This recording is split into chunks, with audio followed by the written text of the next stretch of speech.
इसके लिए लगने वाले सामान 2 गिलास, 2 नींबू, नमक और पानी।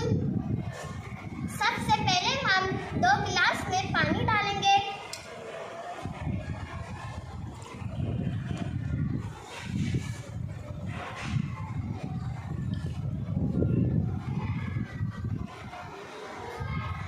इसके बाद हम 1 गिलास में 2 चम्मच नमक डालेंगे।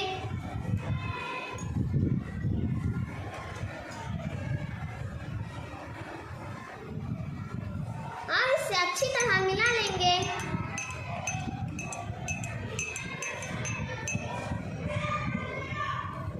देखा आपने, ये पानी भारी हो चुका है क्योंकि हमने इसमें नमक मिलाया है और ये पानी सादा ही है। अब हम भारी पानी वाले गिलास में 1 नींबू डालेंगे